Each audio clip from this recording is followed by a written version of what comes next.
Hello everyone, my name is Leandro Pérez and I lead marketing across Asia Pacific here at Salesforce. Let me give you a bit of a background today about our presentation. Launched in October 2020, Skills Finder is a free marketplace offering over 2,200 digital courses in Australia. These training courses are led by the world's leading technology companies and are available to anyone in Australia who wants to learn a new digital skill.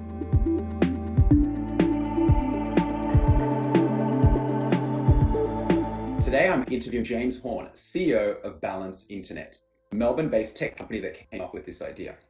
We'll go over Skills Finder as a case study that could be potentially replicated outside of Australia. This interview is being recorded and will help inform a roundtable focused on the skills gap in Latin America that the Council of the Americas is organizing this month. This interview will also be published after the roundtable on the Council of the Americas website. Thank you for joining me, James. Lovely to be here, mate. Fantastic. Well, look, to kick us off, I just wanted to understand a little bit about Skill Finder. What is this project? How did you get the idea for it, and why did the company get so involved?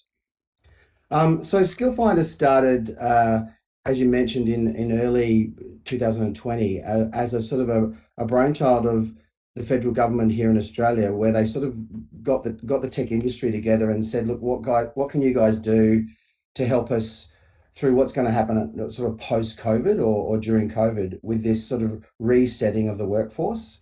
And there was a call to action to the tech industry across Australia, obviously including Salesforce and the likes of Microsoft and Adobe. But there's actually 13 companies involved in the initial conversations. And a lady I work with, Jennifer, and I sort of took hold of the opportunity.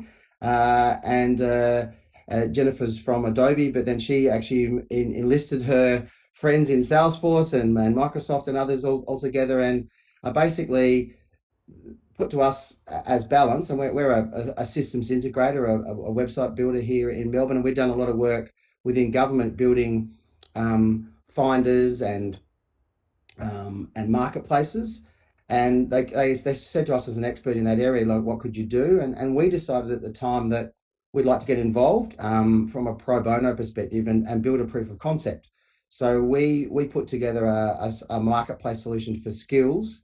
And what ended up happening in around October is we launched Skill Finder, and it was a free marketplace for technical micro skills. So we sort of bubbled it down to these individual consumable digital skills largely, and we put them into a marketplace that was easy for citizens to use and find so that they could upskill themselves. And that was launched, as you said, in October, and now we're obviously about 9 months into the program, and we've had 200,000 visitors to the site, and we've had about 30,000 course views. So really, really great results so far.